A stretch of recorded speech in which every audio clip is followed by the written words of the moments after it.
Hey guys, Kenny here. I'm here to review the 2000 horror movie Scream 3, and this is the third in the Scream series. This movie really kind of takes everything that we know from the first two and turns it on its head. And it's like what we knew from from 1 and 2 is completely different because the killer in this is someone that we never knew about really, and it's someone who's really close to Sydney, and this killer goes and kills off uh, one a main character from the first two films. I don't want to spoil who that is. And then it starts killing off these actors who are in the third Stab movie. There was one in the I think there was a Stab in the second, and now we're in the third in this. So this killer is killing off the people that the actors that are in this that have the same names as the real people that they are portraying, which I don't remember that really being done before, and it's very intriguing and interesting. And Sydney now is living on her own in her own place, trying to get away from the killing that happened in Woodsboro, and then what happened in at the college in the second film. She's trying to get herself completely away from.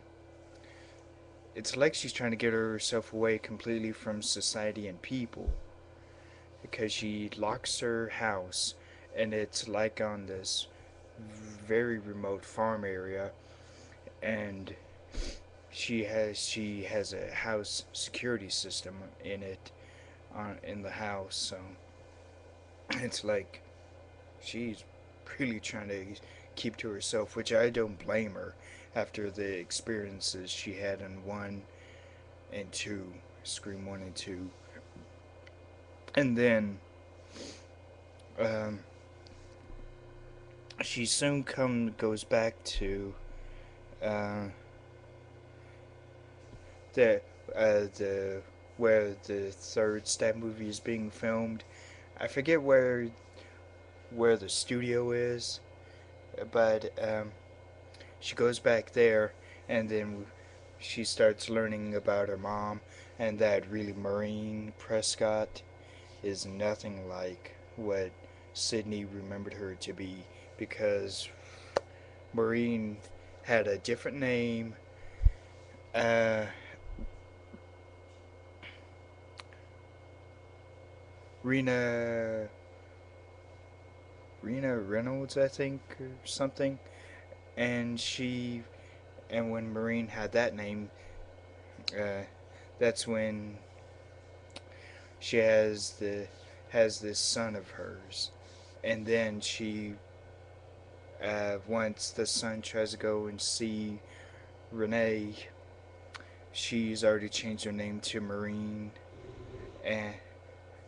and she's married, and her last name is Prescott, so Sydney Prescott, and she disowns her son, and then that's when he kind of snaps.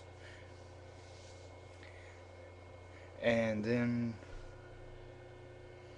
it's interesting and also pretty creepy because on this third Stab, uh, they constructed the entire neighborhood from the very first film that Sydney lived in. So it's very reminiscent to her, and she starts thinking that it's almost real, except we know that it's a stage. But she walks around in the house in her room that she used to live in, and she really behaves like it's almost like a real place, which is understandable because they built everything really to down to the last detail almost perfectly. And Dewey has a even bigger role in this story than in the previous films. he still he has that limp from the second film, continued on from the second film after he got stabbed in the back and severed a nerve, so he has that limp still. And Gail is now she has a yeah she also has a bigger role to play in this. And oh, and Patrick Dempsey is in this. He plays this police officer who's out trying to solve the case that involves Sydney and that Marine uh, and this killer. He's trying to figure out that whole case, so and why they and why it pertains to the Stab movie, why the killer's killing off these actors that are playing the characters that have the same exact names as the real people. And it's very, very eerie. uh, Overall, I I think they really upped the ante in this third movie. I think the story also is a little more deeper, quite a bit deeper, and the acting is up a notch. I really liked how the the way they were saying the dialogue, and I thought the dialogue was also quite good. And the killing and the deaths, there was certainly a lot more in this movie than in the previous two, but I feel like they had more of a purpose this time than in the other two. So I really do recommend Scream 3. So I think that if I think I would rate it maybe mm, let's see, I think I would rate it 3.5. Yeah, 3.5. So I think that's all I have to say. So stay cool and roll out to the movies. Uh, Bye.